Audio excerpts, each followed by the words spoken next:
गिरते मार्केट में पैसा कैसे बनाया जाए, ये एक प्रोसेस के थ्रू बनता है जिसे हम शॉर्ट सेलिंग कहते हैं। शॉर्ट सेलिंग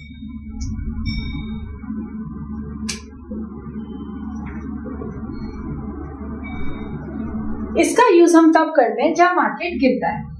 फॉर एग्जाम्पल, आज निफ्टी डाउन है, निफ्टी 24,000 चल रही थी मॉर्निंग में 10 o'clock पर, फिर निफ्टी 12 o'clock पर गिरकर 23,500 है। मार्केट तो गिर रहा है तो आप बाय करके सेल नहीं कर सकते। इस केस में हम शॉर्ट सेलिंग प्रोसेस के थ्रू प्रॉफिट बनाते हैं।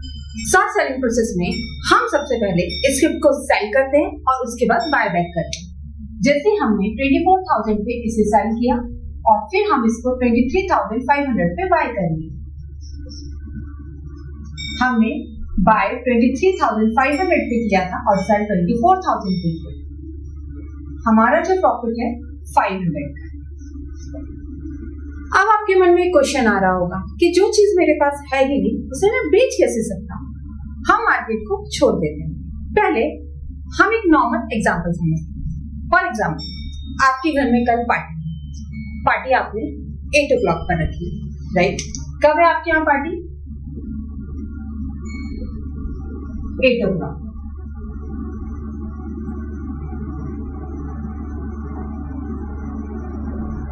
राइट? अब आपने अपनी पार्टी में 10 लोगों को इनवाइट किया है, 10 पर्सन्स को आपने इनवाइट किया। अब आपने सोचा कि मैं 10 लोगों को रिटर्न गिफ्ट प्रोवाइड करता हूँ। तो आपने क्या किया, पास के किसी गैलरी शॉप वाले के पास गए और आपने वहां पे गिफ्ट आइटम देखे। वहां पे आपको एक बॉल पसंद आई।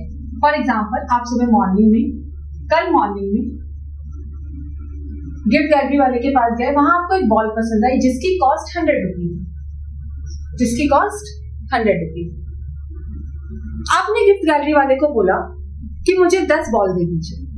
कितनी बॉल? 10 बॉल दे दीजिए। तो गिफ्ट गैलरी वाले ने बोला ओके, बट 10 बॉल अभी मेरे पास नहीं है, ये बॉल मेरे गोदाम में रखी हुई है, तो मैं एक काम करता हूँ 3:30 बजे आपको 10 बॉल लाके दे देता हूँ।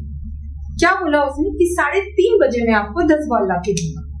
कितने बजे? 3:30 बजे। अब आपने सोचा मेरे यहाँ पार्टी तो रात को 8 बजे है, तो कोई बात नहीं, आप 3:30 बजे मुझे बॉल्स की डिलीवरी दे दीजिए। बॉल की डिलीवरी कब मिलेगी इसे? 3:30 बजे।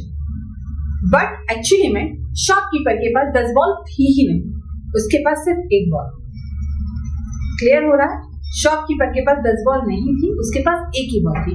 उसने बोला अभी आप 10 बॉल का पेमेंट कर दीजिए, 3:30 बजे मैं आपको 10 बॉल डिलीवर कर दूंगी। तो शॉपकीपर ने आपसे 10 बॉल का पैसा लिया। 100 रुपीज की एक बॉल थी, 10 बॉल आपने ली, 1000 रुपीज आपने शॉपकीपर को दिए। कितने दिए? 1000 रुपीज आपने शॉपकीपर को दिए, लेकिन प्रोडक्ट आपको मिला नहीं। मतलब शॉपकीपर ने आपको वो चीज बेची जो उसके पास नहीं थी। फिर शॉपकीपर अपने वेंडर के पास गया 2 बजे। कितने बजे? 2 बजे के आसपास वो अपने वेंडर के पास गया, उसने वहां से 10 बॉल खरीदी 50 रुपीज के रेट में। शॉपकीपर ऐसे ही काम करते हैं, वेंडर के पास से सस्ते में माल खरीदते हैं और हमें महंगे में देते हैं। तो इसी बॉल को शॉपकीपर 50 रुपए में वेंडर से खरीदता था और 100 रुपए में हमें देता था। तो उसने 500 रुपीज वेंडर को पेमेंट किया और 10 बॉल लेके आया और वो 10 बॉल आपको 3:30 बजे दे दी। क्लियर हो रहा है आपको? 3:30 बजे दे दी। आप क्यों ओके थे? क्योंकि आपकी पार्टी जो थी वो 8 बजे थी, आपको बॉल की रिक्वायरमेंट 8 बजे थी, राइट? तो शॉपकीपर ने उस चीज को बेचा जो उसके पास नहीं थी। क्यों? क्योंकि उसे डिलीवरी 3:30 बजे देनी।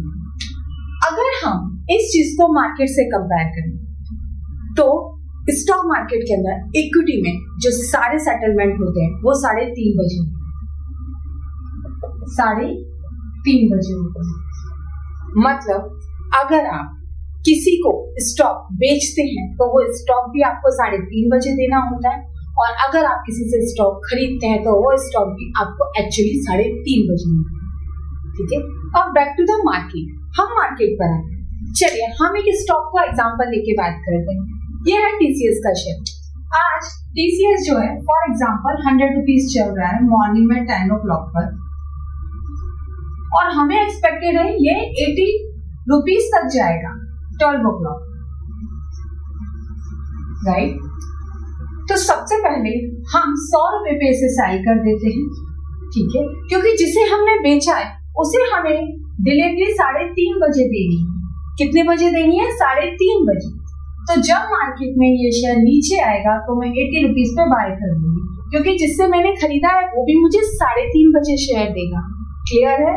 तो जब मुझे 3:30 बजे ये शेयर मिलेगा, वही शेयर मैं उठा के जिसे मैंने बेचा उसे 100 रुपए पे दे दूंगी। इससे क्या होगा, 100 रुपए पे मैंने बेचा था शेयर, 80 में मैंने बाय किया, मुझे 20 रुपए का प्रॉफिट एक शेयर के अंदर। अगर 20 रुपीज की जगह मैंने 1000 शेयर ट्रेड किए होते तो मुझे ये प्रॉफिट 20,000 रुपीज का होता। मार्केट यहाँ पर डाउन है, लेकिन आपने डाउन मार्केट में पैसा बनाया, क्योंकि इक्विटी मार्केट के अंदर सारे सेटलमेंट जो होते हैं वो 3:30 बजे होते हैं, बट ये पोजीशन जो होती है वो कैरी फॉरवर्ड नहीं होती है। क्लियर हो रहा है? अगर आपने शॉर्ट सेलिंग इक्विटी मार्केट के अंदर की है तो उस पोजीशन को आप कैरी फॉरवर्ड नहीं कर सकते, और अगर ये शॉर्ट सेलिंग आपने डेरिवेटिव मार्केट के अंदर की है, डेरिवेटिव, तो इसमें आपको 1 मंथ का टाइम मिलता है। आप जो सेल कर रहे हो उसको बाय बैक करने के लिए आपको 1 मंथ का टाइम मिलता है, टिल एक्सपायरी तक आप उस पोजीशन को होल्ड कर सकते हैं। क्लियर है? अगर आप स्टॉक मार्केट के किसी भी टॉपिक पे इजी लैंग्वेज में कोई वीडियो चाह रहे हैं तो आप हमें कमेंट कर सकते हैं। कोई भी वीडियो की इंफॉर्मेशन आपसे मिस ना हो तो सबसे पहले आप हमारे चैनल मार्केट विद मोनिका को सब्सक्राइब कर लीजिए, साथ में आपको एक बेल आइकॉन दिख रहा होगा उसको आप ऑन कर दीजिए, जिससे हर वीडियो का नोटिफिकेशन आपको आ जाए। Thank you.